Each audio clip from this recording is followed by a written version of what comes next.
પાછું વળીને જોયું તો રથના નિશાન એટલે કે ધ્વજાજીના નિશાન ના દેખાણા. ક્યાં છે? રથ ક્યાં અટકી ગયો? એટલે વૈષ્ણવને કહી, જાઓ દોડો, દેખો તો રથ કહાં અટક્યો. તો રથ તો અટકી ગયું હતું. અજમેર અને કિશનગઢની વચમાં પુષ્કળના તલાવની પાસે રથ અટકી ગયું. રથનો પાયો અને ધૂરીમાં અટકી ગયો. ધૂરીમાં અટકી ગયો. શ્રી ગુસાઈજીને ખબર પડી કે ત્યાં રથ અટકેલો છે. શ્રી ગુસાઈજીએ વૈષ્ણવને કેવડાવ્યું કે જાઓ ગંગાબાઈ ક્ષત્રાણી શું કહો કે શ્રીજી બાવા શું પૂછો કે કહા ઈચ્છા હૈ. એટલે વૈષ્ણવ આવીને ગંગાબાઈ ક્ષત્રાણીને કહ્યું કે જાઓ પૂછો શ્રીજી બાવા શું કહા ઈચ્છા હૈ. એટલે ગંગાબાઈ ક્ષત્રાણીએ ટેરો ઊંચો કર્યો. અમારા તો ટેરો ઊંચો કરવાનો મતલબ છે એમ કહેવાનું, આમ જય હો કૃપા સિંધુ કી જય, લાડીલે લાલ કી જય, આઉ જય, આમ પૂછીને આવવાનું. એમ એને જયકારો બોલાવ્યો, જય હો જયકારો બોલાવ્યો. પછી જેમ આવું જેમ કહ્યું ને ટેરો ઊંચો કર્યો અને પૂછ્યું કે બાવા શ્રી ગુસાઈ રથ ક્यों અટક્યો હે? શ્રી ગુસાઈજી બાવા પૂછાવડાવે છે. શ્રીનાથજી બાવા કહે છે મોકો એક કમલ चाहिए, મોકો એક કમલ चाहिए. શ્રી ગુસાઈજીને જાઓ કહો કે શ્રીજી બાવા को એક કમલ चाहिए, માટે આ ગાડું અટક્યું. ગાડું અટકી ગયું છે. અહીંયા ગાડું અટકી ગયું છે એટલે બધા વૈષ્ણવ કહેવા ગયા કે શ્રીનાથજી બાપકો એક કમલ चाहिए, માટે ત્યાં ગાડું અટકી ગયું છે. શ્રી ગુસાઈજી પાછું કેવડાવે છે વૈષ્ણવને, કહો કે ગંગાબાઈ ક્ષત્રાણી શું કહો કે શ્રીનાથજી શું કહો કે अपन मार्ग में है, मुकाम पे नहीं है, यहाँ कमल कहाँ से मिले. એટલે તેરો ઊંચો કરીને કહે છે કે પ્રભુ આપણે માર્ગમાં છીએ, હજી મંજિલે નથી પહોંચ્યા, અહીંયા કમલ ક્યાંથી મળે. શ્રીજી બાબાને તો એમ થાય કે આ બધી કેવો આનંદ આવે. ટેરો ઘડી ઘડીમાં ઊંચો કરો, અરે ભાઈ વારી જાઓ, બલિહારી જાઓ, શું કરી જાઉં, એનો મુખ કમલ જોઈ લઉં. ટેરો ઊંચો કરીને કહે છે કે બાબા अपन मार्ग में है, यहाँ कमल कहाँ मिलेंगे. બાબા શ્રીજી બાબા શું કહે છે, વો પહાડી કે પીછે ખમા ખમા વારી જાઉં, એની અદાવો ઉપર વારી જાઉં. वो पहाड़ी के पीछे घने कमल खिले हैं, खमा घने कमल खिले हैं. हमारी भाषा કેટલી મીઠી છે કે વહાં ઘને કમલ ખીલે हैं. ચરણ ધ્યાનમાં રાખવાનું, કમલમ મધુરમ, ઘને કમલ ખીલે. પછી તો કોઈ વૈષ્ણવ ગુસાઈજીને કહેવાય ન ગયું કે ઓલી પહાડી કે પીછે ઘને કમલ ખીલે. દોડી ગયા કે પ્રભુને કમલ જોઈએ ને.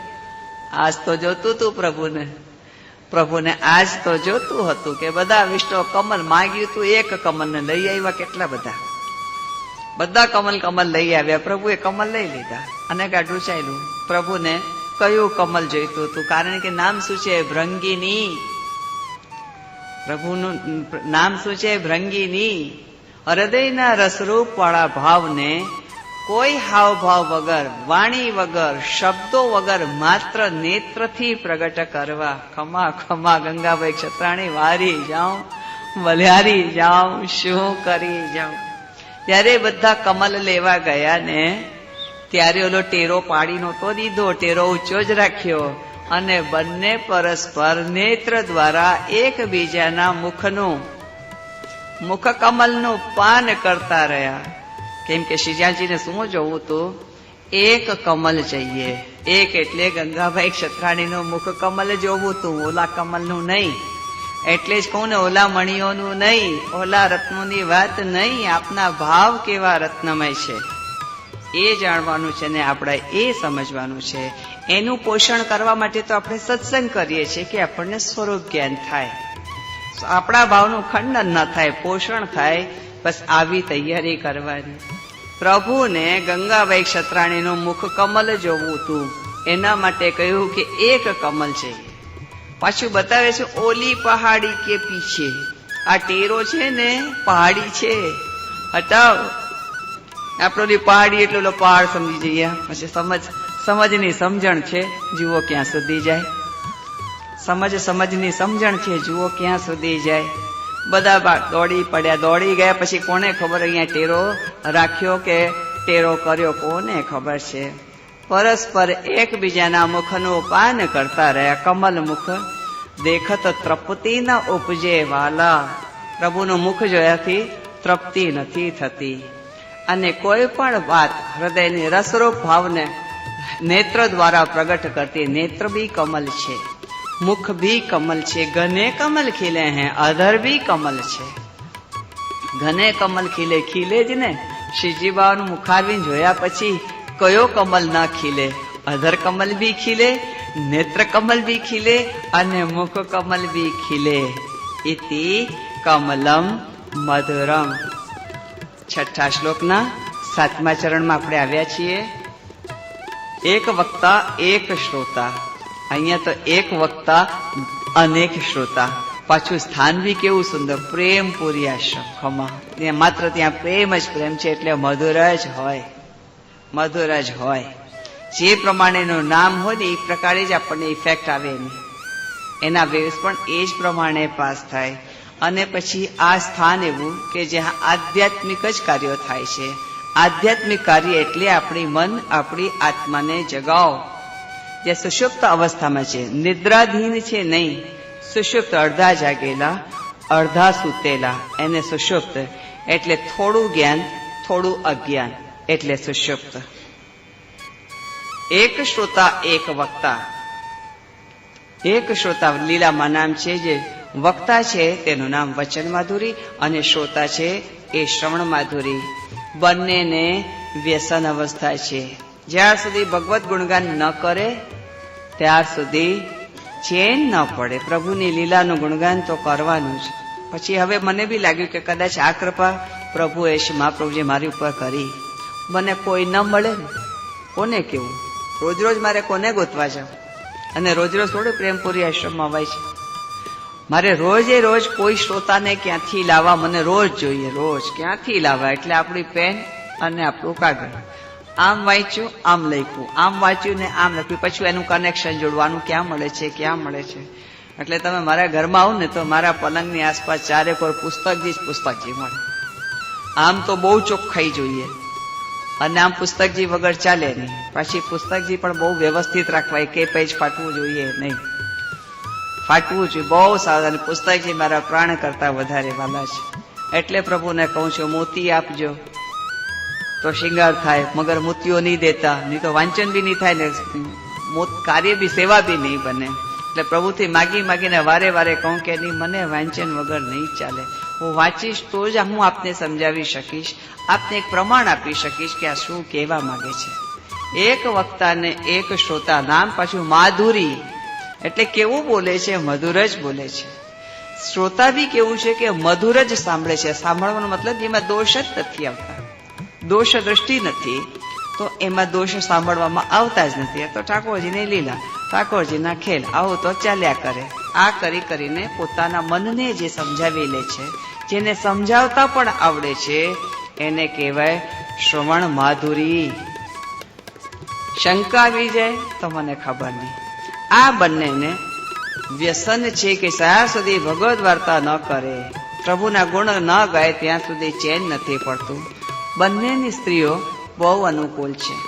આપણાથી સેવા ન બને ને, બીજો કરતો હોય તો એને પ્રેમથી કરવા દેવી, એને પ્રેમથી કરવા દેવી. મારાથી નથી બનતું, તું કર. એમાં કોઈ રીતે સહાયક ન થઈ શકતા હોય તો છૂટ આપવીને પણ સહાયક બનવી, કે તમને છૂટ. કેટલાક વૈષ્ણવ કે જે મારો વર નથી માનતો પણ મને કોઈ વાતની નાય નથી પાડતો, ત્યારે મને એમ લાગે કે ઓલે વચન માધુરી અને શ્રવણ માધુરી સ્ત્રીઓનો આવેશ એ લોકોમાં છે કે આપણને કોઈ વાતની ના ન પાડે. માને કે ન માને એ બીજી વાત છે, પણ આપણને કોઈ વાતની ના ન પાડે. એટલે આ બંનેની સ્ત્રીઓ પણ એવી જ સહાયક હતી. એક દિવસ આ વચન માધુરી અને શ્રવણ માધુરીએ પોતપોતાની સ્ત્રીઓને કીધું કે અમે લોકો વ્રજ યાત્રાએ જઈએ છીએ. બેઉની સ્ત્રી શું કીધું? સુખે ને જાઓ, સુખે ને જાઓ. અરે આપણે વ્રજ યાત્રા નથી કરી શકતા તો કોઈ વાત નહીં, પણ જેવો કરે છે એને તો જવા દઈએ. એટલે સહર્ષ જેને જવા દઈએ, કોઈ પણ પ્રકારની ટિપ્પણી કર્યા વગર. તો તમે એના જે વ્રજયાત્રામાં પણ તમને હાથ લગાડવાની સેવા મળી, એનો ફલ તમને પણ મળ્યો. બંનેની સ્ત્રીઓ કહ્યું કે સુખે ને જાઓ. બંને ચાલ્યા. ચાલતા ચાલતા એક ખેતરની પાળ ઉપર આવી ગયા. હવે થોડીક વાર વિશ્રામ કરવું છે. ઘડીક વાર બેઠા ને ભગવદ વાર્તા કરવા લાગ્યા. ભગવદ વાર્તા કરતા કરતા સાંજ થઈ ગઈ. ઓલું ચાલવાનું તો વિસ્મૃત થઈ ગયું. કે આપણે આગળ જવું છે એની વિસ્મૃતિ થઈ ગઈ. એક ગોવાળિયો ત્યાં ગાય ચરાવતો હતો. એ ગોવાળિયાએ જોયું કે બે ભાઈઓ બેસીને ભગવદ્ વાર્તા કરે છે. બે ભાઈઓ બેસીને ભગવદ્ વાર્તા કરે. થોડીક વાર તો એને પણ સાંભળવામાં ઘણો આનંદ આવ્યો. પણ સાંજ પડી ગઈ. આ બંને કાંઈ ના લીધો. હું સવારથી ગાયો ચરાવું છું. મેં તો મારી છાકમાંથી જે માંદીને ભથ્થું લઈ આવ્યો તો એમાંથી લીધું, પરંતુ આ બંને તો એવા મગન છે કે કાંઈ લીધું નથી. ગોવાળને એમ થયું કે આપણે આટલી ગાયો છે, એકાદ ગાય દોઈને આમને દૂધ આપું. એકાદ ગાય દોઈને એમને દૂધ આપ્યું. બોગેણું ભરીને દૂધ આપ્યું. બંને ભાઈઓએ લીધું. ઓલા ભાઈને ગોવાળિયાને થયું કે હાઈશ આપણે કોઈ વૈષ્ણવ ભગવતીની સેવા કરીને એને પોતાના આનંદ માણ્યો. બીજો દિવસ થયો. બીજે દિવસે પણ ફરી ગાયો ચરાવવા આવ્યો. ત્યાંને ત્યાં જ જોયા. આમ કરતા કરતા 8 દિવસ થઈ ગયા. અઠવાડિયાથી રોજ આવે છે, રોજ ઓલા ભગવદ્ વાર્તા જ કરે છે, ઉઠતા જ નથી. ઓલો અઠવાડિયાથી રોજ એક એક ગાયનું દૂધ દોઈને આ શ્રવણ માધુરીને વચન માધુરીને લેવડાવે. હવે કે રોજ રોજ થોડું કોઈ ફોગટમાં દૂધ આપે. આ તો રોજે રોજ દેવાનું થાય. આ લોકો તો ઉઠશે જ નહીં. આપણને અહીંયા મળી રહે છે ને, તો રોજ રોજ તો મને કેમ પોસાય. પણ એ બી નથી જોવાતું કે આ બંને ભૂખ્યા રહે. હવે શું કરું? તો કે એમ જ કરો ને કે આપણે ગાયો ચારવાની દિશા જ બદલી નાખો. આ દિશામાં આવશું, બંનેને ભૂખ્યા જોઈશું તો દેવાનું મન થશે, ને રોજે રોજ મને મફતમાં દૂધ દેવાનું નહીં પાલવે. એની કરતા બહેતર છે આપણે દિશા બદલી નાખો. એને દિશા બદલી નાખી. બીજે ઠેકાણે ગાયો ચરાવવા જવા લાગ્યા. વાર્તા એમ કહે છે કે 6 મહિના થઈ ગયા. 6 મહિના સુધી એક જ સ્થાને બેસીને ભગવદ્ વાર્તા કરે છે. વ્યસન અવસ્થા એટલી બધી સિદ્ધ થઈ ગઈ છે કે એમને દેહાધ્યાસ બાધા નથી કરતા. દેહાધ્યાસ એટલે આ બી નથી લાગતું, આ બી નથી લાગતું, ભૂખ બી નથી લાગતી, ઊંઘ બી નથી લાગતી. આ બધા દેહના અધ્યાસો છે. દેહાધ્યાસ બાધા નથી કરતા. 6 મહિના થઈ ગયા. 6 મહિના થઈ ગયા. આપણે બી વ્રજયાત્રા કરીએ તો 40 દિવસમાં પૂરી થઈ જાય. પછી આપણને શરદ પૂનમ કરીને આવવાની ઈચ્છા હોય કે નહીં, શરદ પૂનમ આપણે વ્રજમાં કરીને એટલે 15 દિવસ પછી શરદ પૂનમ આવે. ત્યાં સુધી વૈષ્ણવ શું કરે તો કે આજુબાજુ બધે ઠેકાણે હજી આપણે ફરી આવીએ, હરિદ્વાર જઈ આવીએ. જ્યાં મેં તો ખાલી હરિદ્વારનું નામ સાંભળ્યું છે, હું તો જો કે ગઈ નથી. વ્રજયાત્રા ચોક્કસ કરી છે. પણ જેવો શું કરેલું 15 દિવસમાં જવું હોય ને તો આસપાસ બધું જે ફરી આવીએ ને શરદ પૂનમ પાછું આપણે વૃંદાવનમાં કરીએ, અને ત્યાં પછી મહારાસનો આનંદ લઈ અને પછી આપણે આ પોતાના ઘરે જઈએ. 40 દિવસમાં કે બહુમાં બહુ વધારે 15 દિવસ લઈએ તો 55 દિવસમાં યાત્રા પૂરી થઈ જાય. તો 6 મહિના સુધી પાછા ના આવ્યા. તેથી બંનેની સ્ત્રીઓ કે ચાલો આપણે પોતાના પતિઓને શોધીને આપીએ. બંને શોધવા નીકળી. જેટલા સ્થળ આવે બધાને પૂછે છે કે 2 ભાઈઓ છે, એક બોલે છે અને એક સાંભળે છે, ભગવદ્ વાર્તા કરે છે, એવાને જોયા છે? એ બધાના તરફથી આવે ના. ભાઈ 6 મહિના પહેલા બી કોને ખબર. આમ કરતા કરતા ગોવાળિયા પાસે આવી ગયા. ગોવાળિયો મળ્યો. ગોવાળિયાને બી પૂછ્યું કે એક ભાઈ, અરે ભાઈ તું તો ગાયો ચરાવવા જાય છે, એક વક્તા છે, એક શ્રોતા છે, બોલે છે, એક સાંભળે છે, તે જોયા છે? એને કીધું હા. વિષ્ણુ જયારે હા આવીએ છે ત્યારે બેની સ્ત્રીઓ કેટલી હાઈસ થઈ છે. હાઈસ ક્યાંક તો પત્તો ઠેકાણો લાગ્યો. કેવી હાઈસ થઈ હશે. ત્યારે ગોવાળીએ કીધું કે હા જોયા છે. વિષ્ણુ અહીંયા આગળ બેસવાની જગ્યા ઘણી છે, જેને આવવું હોય અહીંયા આગળ આવી શકો છો. હવે જગ્યા મળી જાય તો બેસી છે. હા કહ્યું ત્યારે એટલી હાઈસ થઈ કે હાશ જોયા તો કે ક્યાં જોયા તો કે 6 મહિના પહેલા. અરે બાપરે 6 મહિના પહેલા એક ખેતરની પાડ ઉપર બેઠા બેઠા 2 ભાઈ હતા. એક બોલતા હતા, એક સાંભળતા હતા, સત્સંગ કરતા હતા. હું ત્યાં ગાયો ચરાવતો હતો. મને પણ એ સત્સંગ સાંભળવામાં ખૂબ આનંદ આવતો હતો. મેં અઠવાડિયા સુધી તો એમને દૂધ લેવડાવ્યું. પછી મને ન પોસાણું એટલે મેં જ દિશા બદલી નાખી, કેમ કે હું એ લોકોને ભૂખ્યા તરસ્યા જોઈ ન શકું અને મને પોસાતું નહોતું, એટલે મેં દિશા બદલી નાખી. કયા ખેતરમાં? ચાલો હું બતાવું. એક ખેતરની પાળ બતાવી. વાર્તા એમ કહે છે કે ત્યાં તેમની માત્ર અસ્થિઓ રહી. એટલા વ્યસન અવસ્થા એટલે સુધી પહોંચી ગઈ કે એ કહેતા બોલતા અને સાંભળતા જ દેહ છોડી દીધો. માત્ર ત્યાં અસ્થિઓ રહી ગઈ. એ લોકોને એનો ખેદ ન થયો કે અરે બાપરે, જો આપણા બંનેના પતિઓ તો ભગવત ચરણારીમાં પહોંચી ગયા અને અહીંયા માત્ર અસ્થિઓ રહી. બંને શું કે છે, ચાલ આપણે પોતપોતાના પતિની અસ્થિ લઈને ઘરે જઈએ, કેમ કે હવે એને સરાવવાની તો ખરી ને. હવે બંનેની અસ્થિઓ કોણ ભાતી ઓળખશું, કઈ તારા પતિની ને કઈ મારા પતિની? તો શ્રવણ માધુરીની પત્ની કે છે કે હું મારા પતિને અસ્થિને ઓળખી લઈશ. કે કોણ ભાતી શું ઓળખીશ? તો અસ્થિ તો અસ્થિ જેવી હોય, કોણ ભાતી શું ઓળખીશ? તો કે મારા પતિના અસ્થિમાં કાણા હશે, કાણા કાણા હશે, કારણ કે તારો પતિ એક મુખથી બોલતો હતો અને મારો પતિ રોમે રોમે સાંભળતો હતો. રોમે રોમે સાંભળતો હતો એટલે એના અસ્થિમાં કાણા હશે. એ કાણાવાળી અસ્થિ એ મારા પતિની, અને જે અસ્થિમાં કાણા ન હોય તારા પતિની. બંને સુખેન પધરાવીને લઈ આવી અને સુખેન સરાવી. ખેદ ન કર્યો, કારણ કે ભગવત વાર્તા કરતા કરતા તેની દેહ છૂટે. ભગવત વાર્તા કરતા કરતા જેની દેહ છૂટે છે, જેને વ્યસન અવસ્થા છે. ખરેખર વૈષ્ણવો, પ્રભુ પાસે માગવું તો ન જોઈએ, પણ માગ્યા વગર મને આપે છે.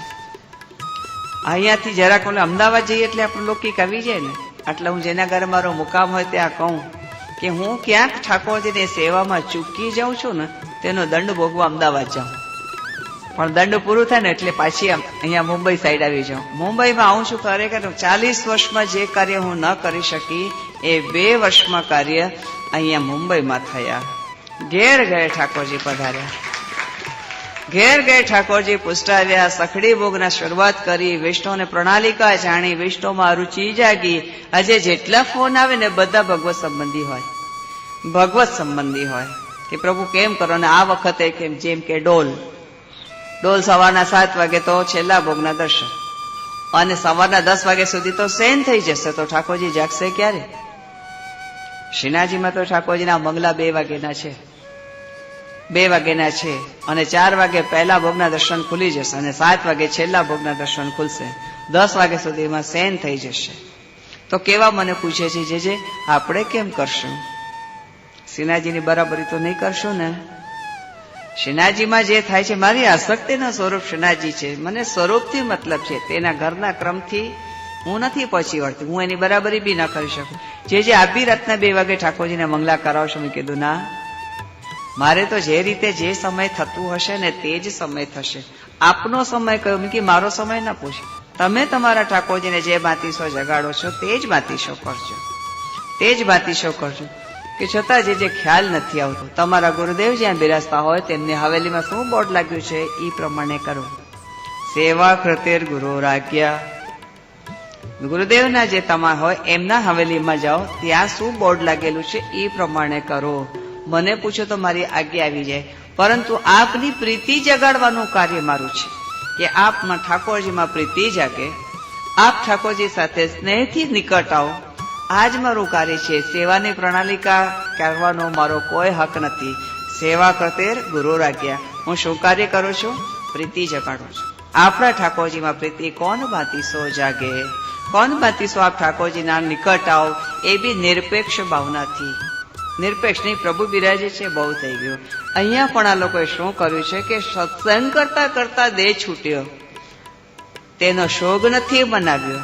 કેવી હરખથી કહ્યું કે મારા પતિના અસ્થિમાં કાણા હશે, છિદ્ર હશે, જેટલા છિદ્રવાળા હશે એ મારા પતિની, બાકીની તારી.